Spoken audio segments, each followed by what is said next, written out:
and soon random destruction of on-site structures and personnel take place. 051 knows, though, that if this power can be harnessed and controlled in the right way, that it could be the weapon that the Foundation needs to wipe out the Kingdom of Abaddon once and for all. In order to control Item 001, 051 has a mind kill switch implanted in its host's brains. The local way is the alternative. Cafe crafted with barista to incapacitate its host and immediately stop the unwanted destruction. Countless hosts are terminated by this mind kill switch in the early trials conducted by the Omega-5 team, but progress continues to be made, and eventually a hypothesis is formulated. Perhaps the disastrous side effects of Item 001 can be offset by spreading the anomaly across multiple subjects. They theorize that the immense mental load of the anomaly can be distributed among several hosts, thus reducing the toil it takes on each and giving them the ability to control its immense power. But 051 and the Omega-5 team need more data, and for that, they need more bodies. They consult with the director of Site 17, and it is concluded that the nearby town of San Marco would be an appropriate place to get the additional test subjects they require.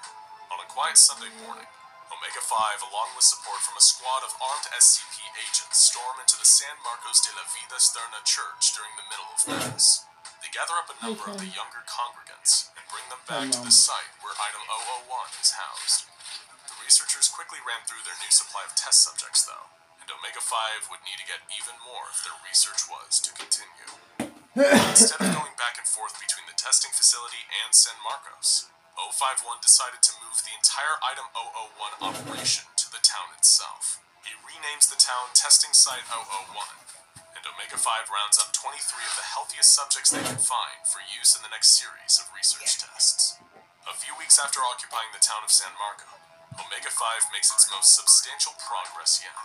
Just as they theorized, by spreading out the anomaly of Item 001 across a specific group of hosts, they can control its powers. The test may have cost the lives of almost everyone in the town, but the ends certainly justify the means. The Kingdom of Abaddon poses an existential threat to the SCP Foundation, and thanks to this research, they will soon have a weapon capable of bringing my name is the Foundation administer criticized 051's Colin, methods and I'm alright. Unfortunately, 051 has a dark I'm secret, 49 a secret that years old. disturbs even the most hardened and loyal members of Omega-5. A secret that has to do with the Item 001 hosts. The hosts that Omega-5 has made its major progress with are not the ordinary test subjects normally used by the Foundation. No, the test subjects 051 makes his breakthrough are children. 9 of them, to be exact. All between 4 and 11 years old.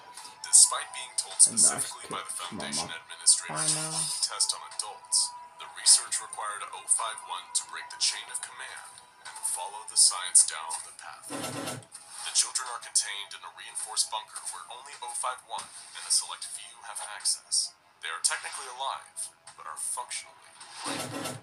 The group of 9 children share a hive mind that can process information, and more importantly, can unleash the full potential of the implanted anomaly, creating and controlling a devastating power.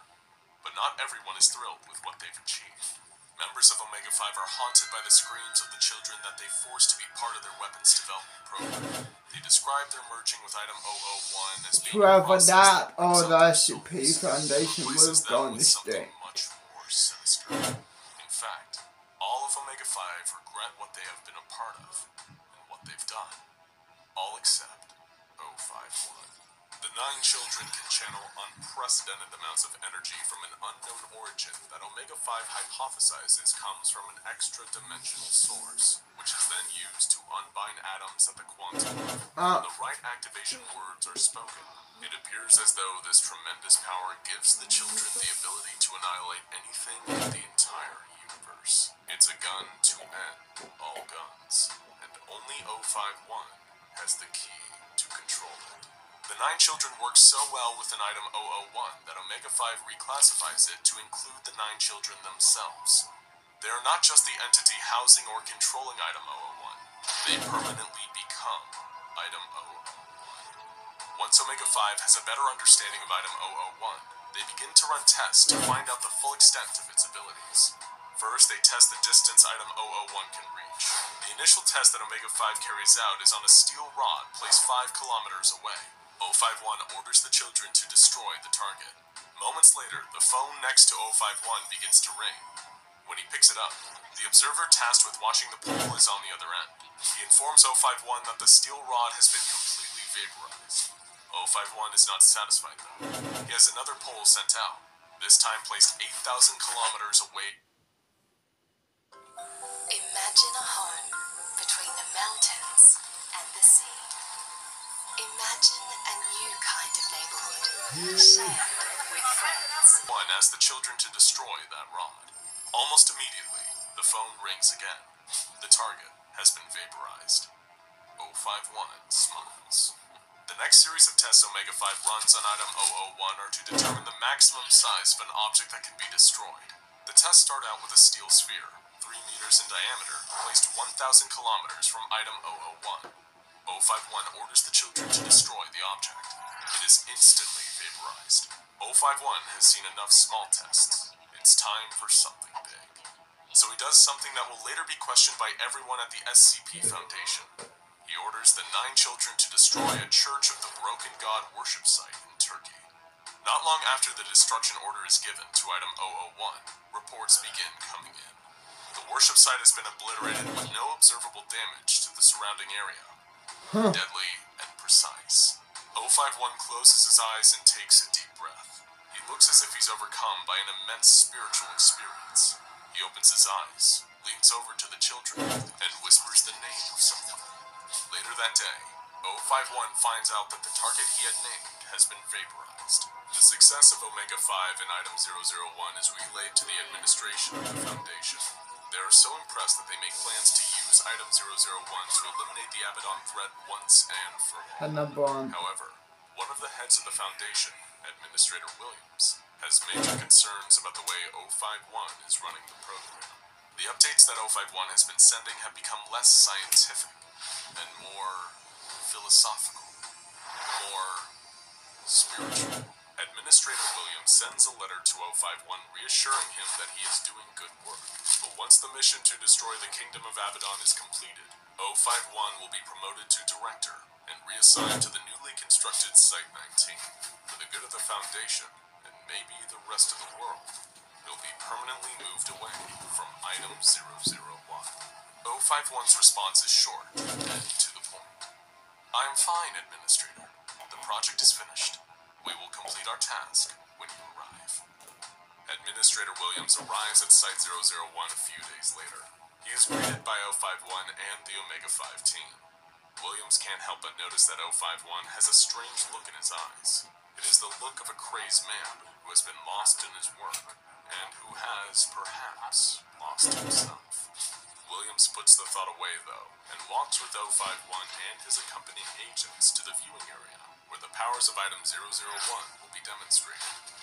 Administrator Williams and the other agents watch from a protected viewing room as 051 enters the chamber of his new superweapon.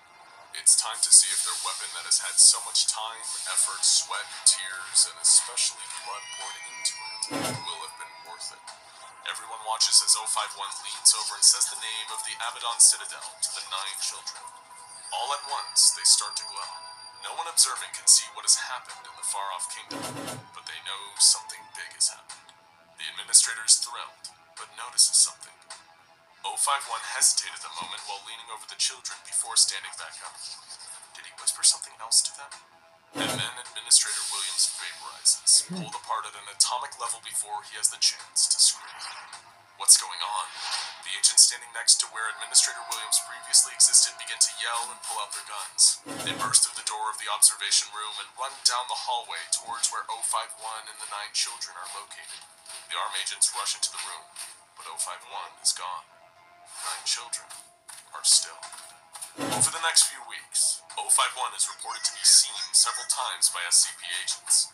However, no one is able to catch him, and it appears as though other members of the SCP Foundation have also gone AWOL as well, perhaps joining him on the run. It is unclear what his plan is, but the reports from the reconnaissance team sent into the Sahara make it obvious what the result of his first command to the children was.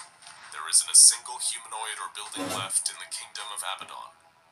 But even with this victory, The highest levels of the SCP Foundation have an ominous thought lurking in the back of their minds. Where did 051 go? And what is he planning to do next? Following the improper use of Item 001 leading to the untimely death of a high-ranking Foundation staff member, the weapon was deemed too dangerous and containment procedures were implemented. Due to the high amount of radiation they were found to emit, the 9 children were placed into lead-lined bags and buried under 50 meters of concrete beneath the Church of San Marcos de la Vida Eterna. Though all of the children continued to be functionally brain dead, they still display some their containment, and by order of the Overseer Council, have been classified as a thaumial entity. The smell of fire and oil fills the air. The sound of gears grinding can be heard between the explosions and shrieks of terror. A man runs out of his house, only to have his leg grabbed by a metal arm and dragged back through his front door. SCP-001 leaves a trail of metal fragments and mechanical parts on the ground in the wake of its destruction. Iron chains swing from its form. Cast iron gears whirl within it. A glowing light throbs from the center of its body. SCP-001 is consuming everything in its path. After incorporating the truck chassis into its being, SCP-001 rolls in a lumbering fashion to the next house. It rips the gutters from the side of the building. Residents who live in the area flee their neighborhood, all the while hoping that the mechanical monstrosity skips over their house, so they have something to return to if they make it out alive. A section of SCP-001's undercarriage drops away from the main body. It rolls down the street, consuming more and more material. The new entity resembles a human spine and ribcage. It topples over, unable to support itself. The rib-like formations extend out to grab anything and everything within reach. The newly incorporated material forms what can only be described as a head. Light from within the eye sockets fixate on nearby civilians. The metallic creature picks up the people and places them inside its exposed steel ribcage. Then it turns and spots a woman helplessly trying to crawl away. The creature reaches out with a spiked tentacle and wraps it around the woman's body. She is placed inside of the chest cavity. Moments later, a severed hand falls out of the entity and onto the ground. The mechanical monster continues to gather bodies and materials, incorporating them into its frame. A growth begins to slowly expand on its back.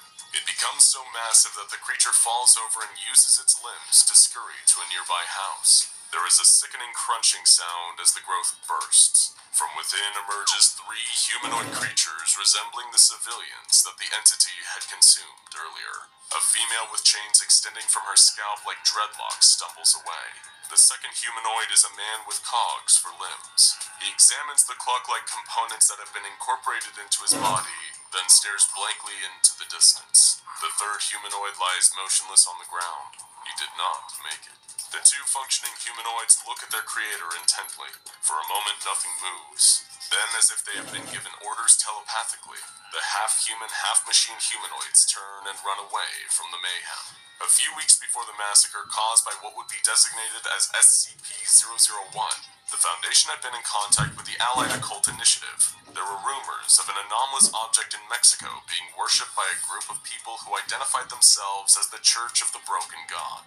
Intel about the church claimed their deity was a small mechanical box filled with cogs and pistons. The box supposedly had supernatural abilities. It was said to be able to communicate with congregants of the Church of the Broken God telepathically. The devout worship the box. Is on in Europe. The Foundation sends agents to recover anomalies in Mexico that might help with the war effort. While there, the Foundation force is tasked with learning about the Church of the Broken God. They are also ordered to investigate a town near La Paz, where there are troubling accounts of a mechanical anomalous creature causing mayhem. The agents make their way through Mexico, gathering various objects to bring back to Foundation site, repeating the same words over and over again, but they don't understand. The Foundation agents look at one another confused, until one of them translates the words into English. The words the refugees are saying over and over again are, La Máquina, the machine. The commanding officer orders a squad of Foundation agents to proceed up the tracks, to see if they can figure out what has the refugees so scared. They make their way towards La Paz, disappearing over the horizon. As the sun sets, the remaining Foundation agents hear gunshots in the distance. They stay awake all night, remaining vigilant. waiting for the exploratory squad, but morning comes without anyone returning. 3 days later, the Foundation Force still has not seen anyone left. Then, as the sun sits lazily in the morning sky, a lone figure is spotted walking down the tracks towards the trains. One of the agents on watch blows his whistle and points to the figure. A squad of agents rushes towards the shadow of a man. Their guns are raised, ready for anything. The figure drops to the ground and begins to crawl along the tracks. The agents reach the fallen man, only to find that he is one of their squad mates who has been sent up the tracks to investigate La Paz several days before. The agent's name is DeMarco. He is covered in blood. His clothes are in tatters and he has lost a boot. DeMarco lies on his back with Foundation agents standing around him. His eyes are wide and wild. He keeps babbling on about a world eater, how the rest of his squad had been mulched, and he is the only one who made it out alive. The Foundation agents carry DeMarco back to the makeshift base they created by the trains. They need to figure out a way to get the convoy moving again, but whatever is up ahead has already taken out an entire Foundation squad. It had to be something anomalous, but what could it possibly be? The unit of Foundation agents prepare to move towards La Paz. They start loading their rifles and check the amount of ammunition and explosives available in case the containment process gets out of hand. Just as they are about to leave the base, a convoy appears on the horizon. It is an allied occult initiative force preparing to attack whatever it is that is devastating La Paz. This organization's mission is to not secure, contain, or protect, but to destroy. The Foundation may be in over their heads on this one, and the joint force with the Allied Occult Initiative may be the only way to stop what is now known as SCP-001. The AOI and Foundation force gears up for battle. They set out for La Paz, and what they find causes them to quake with fear. SCP-001 has consumed so much material, it is the size of a mountain. It moves like a tidal wave of mechanical destruction, washing over the buildings and landscape under it. Whatever SCP-001 passes over is consumed and added to its massive body. SCP-001 started as a small mechanical box with cogs, but now has morphed into a gigantic metal death machine. The Church of the Broken God has finally met their maker. It consumes abandoned cars, buildings, and boats as it approaches the coastline. It even shovels large amounts of earth into its form, causing flames to spurt out from its inner workings. Smoke bellows from openings between different mechanical components, like a volcano before it is about to erupt. Suddenly, seemingly from nowhere, a massive cloud with a reddish tint appears in the sky. Air raid sirens can be heard in the distance. The enormous cloud begins to pulsate. Streaks of lightning shoot through the red mist in the sky. It now sits directly over SCP-001. From within the cloud, part of a ship can be seen. It appears to be slightly damaged. Electricity flows over its hull. The vessel in the giant red cloud is classified as SCP-2399. The underside of the vessel begins to glow aqua blue. A blinding beam of light is ejected from SCP-2399, which penetrates straight down and through SCP-001. For a moment, everything is still. There is complete silence. Then, as if SCP-001 is trying to reach up and grab the vessel above it, a mechanical bulge reaches out. Before SCP-001 can grab the vessel above, there is another bright flash of light. SCP-2399 blinks out of existence. The sound of grinding gears can be heard coming from within SCP-001. It begins to shed its outer layers of metal. Then, the entire structure that was SCP-001 collapses into the water and onto the beach. Giant cogs fall from the sky. Parts of vehicles embed themselves in the sand. As the Foundation and AOI agents approach the piles of scrap metal and mechanical components, they see that some of them are still moving. It is as if an invisible power source is still pulsating through some of the machinery. The agents of the parts are separated from one another and carried away from the main wreckage of SCP-001. They slowly stop moving and become inactive. Some of the artifacts recovered were identified as being connected to the Church of the Broken God.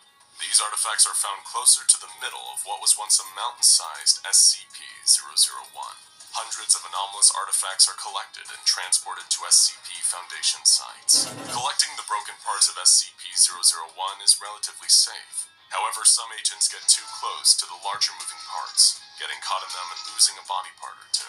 But most agents proceed with caution and survive the collection ordeal with their arms and legs still attached to their bodies. Dive teams are sent into the water to recover parts that have sunk to the bottom of the sea. One of the divers is a local from the area. He is hired to bring up the heart of the machine, since he is an experienced diver used to freediving to great depths to collect oysters from the bottom of the bay. The diver enters the water and swims down into the murky depths. He secures straps around the heart of SCP-001 and pulls hard on the rope, as an indication to the surface that it is ready to be hauled up. The salvage team on the surface begins to pull. There is a second slight tug on the rope, then it goes slack. The team continues to pull. When they get the heart to the surface, they are horrified at what else comes up with it. Tangled in the ropes is the lifeless head between the slabs of metal himself. The salvage team untangles the body, rolls it off the deck, and back into the ocean. The mechanical box, which was the heart of SCP-001, is offloaded on the shore, but as the Foundation prepares to move it to a containment facility, the weather starts to deteriorate. Hurricane-force winds sweeps across the water and batter the coast. The heart is kept in a secured storage warehouse until it can be moved. The people living in the village nearby complain of hearing voices and rashes so itchy that they practically tear their skin off. Once the storm passes, the Foundation agents load the heart onto a ship. It is to be transported to a Foundation site just across the border. The ocean seems calm and serene. The Foundation ship undocks and begins its journey up the coast. Not too long after beginning its journey, the ship slowly drifts off course. It is as if the crew has stopped manning their posts, and the ship is being controlled by a mind of its own. The Foundation ship crashes and sinks somewhere in the Pacific Ocean, never to be found. And most importantly, the heart of SCP-001 doesn't make it to the Foundation site. Years later, a man is walking along the beach. He hears something. It sounds like someone pounding on a large drum to the rhythm of a heartbeat. The man walks towards the sound. Something is drawing him forward, closer and closer to the heartbeat. He walks and walks until the beating stops. He bends down and moves the sand aside. He spots the corner of a mechanical box sticking out of the white sand. The man digs deeper and pulls out the small box. Inside, he can see gears whirling and pistons firing. He holds the box close to his own heart. It seems to speak to him. The man brings the box back to town. He starts to worship the box, and soon more and more people in the area join the new religion. They cast aside their own beliefs and focus on the powerful entity contained within the box. God is not dead. At least, not yet. But the prophecies of the Church of the Broken God say that when the heart is found, the God will reassemble itself once again. Then the unbroken God will destroy all other false deities, until only he remains. It's a quiet evening at Area 11 where the Pietrocal Fontaine Spatial Stabilization Array is housed. The skeleton crew is working overnight to ensure the array is ready for its big test the following day. Ready? Yeah. Cool. Let's go back to the room. Done. Over here.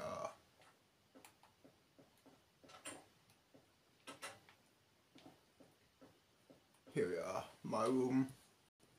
Well, I will see you in the morning. Put your hair, see you then.